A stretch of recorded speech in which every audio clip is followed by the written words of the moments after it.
Okay, hello everyone. I just wanted to do an update. I just got off work, and so I want to update you before I start my drive. It's going to take me probably 2 hours to get home just because of traffic and everything. And so, but anyway, I wanted to update you last week, but I never started a period. And so, I was kind of waiting, testing here and there, hoping that by some magical way I would be pregnant and it would, because in September I got lines, like they're real lines, and then it disappeared for a week, and then it came back, and I had several nice, easy to see pink lines on First Response and also on Walmart One Step and a couple different other tests as well, and all being positive. That was September. So anyway, I was wondering if that was happening again, but they've been negative. I did have a little line show up on First Response, but then it disappeared again on the following day. So anyway, very strange, and I really think it's because of being sick, because I had some kind of a cold for 2 solid weeks, and it was not a nice cold. I mean, it was rough.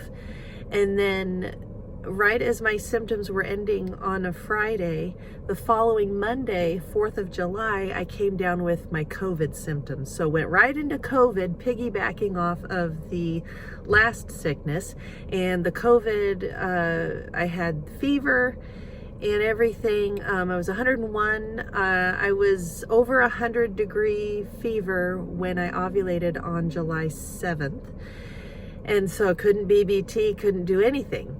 And so anyway, and then I felt pretty rough the following week, but managed to start to feel better the week after that. So, and then just this last week, Monday before last, I came down with something else. So, and that lasted a full 7 days. So, but it wasn't near as bad. It started out with a sore throat again, and then, then it basically tapered off by last Friday or Saturday, because today is Monday, August 1st.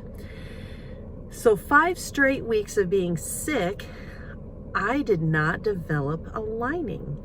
On last Friday and Saturday, had the tiniest pinprick amount of red and a little tiny microscopic couple of fibers.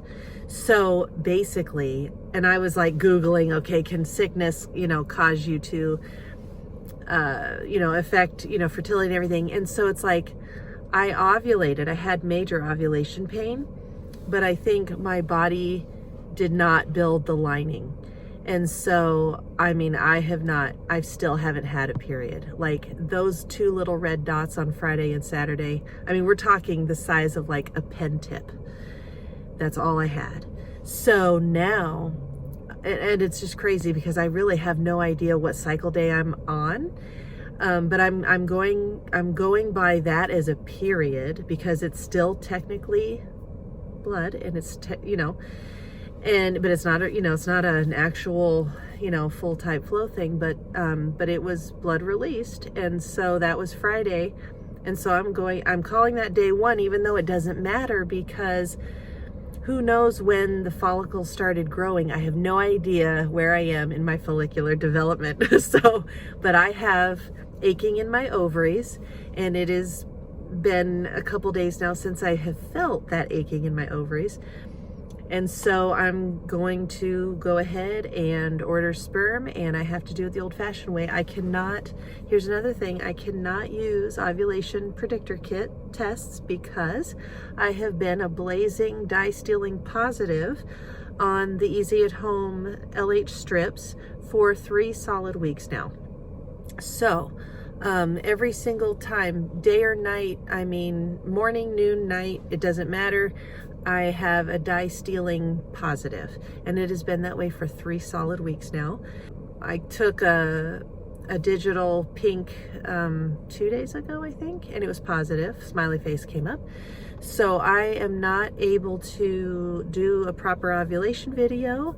So I don't know if you want to see how I do figure it out, because it's basically going to have to be basal body temperature, which I was in the mid-range this morning. I was at 97.43 or something like that. And so when I get closer to ovulation, I take a dive down to 97.14, sometimes 96.9 something.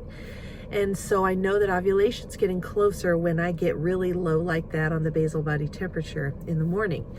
And so that's how I'm gonna have to do it. So I'm gonna have to do basal body temperature, and I'm going to have to do any cervical mucus if any shows up. I don't really trust cervical mucus right now, although I think I'm bouncing back. But yeah, and then just the feeling in my ovaries when it becomes intense ovulation pain. So I went ahead and ordered sperm, which I really was on the fence about doing that. I'm like, oh my gosh, I feel like I'm running blind right now. I have no idea where I am or what's going on, but I do know that pressure and activity is happening in my ovaries. So I went ahead and ordered anyway. If all goes wrong, I can send it back, so it's no big deal. It's not sperm wasted, and it'll come this Thursday, and I'm just gonna be on the watch for cervical mucus, basal body temperature, and the feeling that I get when I have intense ovulation pain. I have gotten pregnant inseminating after ovulation pain. I've gotten pregnant several times when I have inseminated after the pain, but there was one time when we were living in Maine where I ovulated at night and didn't get my sperm until the following morning. And so I had ovulated, and it had been 14 hours before I was able to inseminate, and I got pregnant from that. So it is not too late, and the egg can live anywhere from 10 hours to 24 hours, give or take, depending on you and your egg. And mine, apparently that egg was gonna probably make it to 24.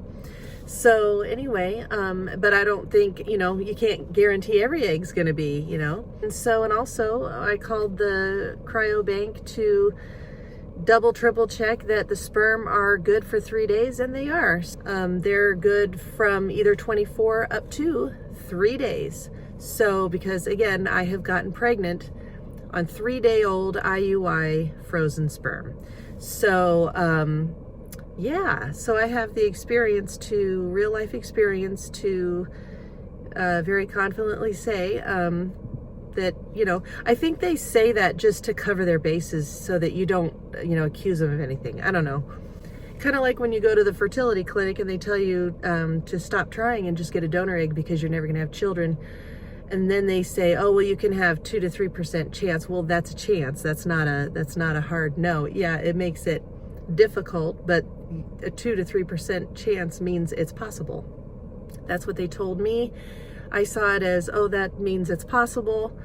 And then I pursued this, frozen sperm, and I got pregnant with my daughter. So, yeah. So anyway, sometimes we have to fight for what we want. Sometimes we have to ignore negative people. So anyway, and for those of you that have been supportive and wonderful and everything, you are great, and I love you, and I am so grateful to all of you. And there's somebody coming. He's looking at me. Okay, that was embarrassing. I think he was an acupuncturist. I don't know who he was, but he gave me a look like, what are you doing, crazy lady? Anyway, for those of you who have been supportive and asking how I am, and I am so grateful for all of you. So anyway, that is it. I think I've covered everything. Yeah, so kind of flying blind right now. It's hard because I'm so dependent. I love to take those ovulation predictor tests. Like, I love those. And so it's really hard to not be able to take those tests. I cannot they're positive. I can tell you, I could take one right now and it'll be positive. Yeah, it's crazy. So I don't know, wish me luck. If you want to see how it turns out, I'll be glad to make an update type ovulation video, or I could show you what I did and when I actually ovulated. This is crazy. I have no idea when it's going to happen. But anyway, so that is it for this update video. Thank you so much for asking for me, asking about me, and all of your encouragement, and I will see you in the next video. Bye.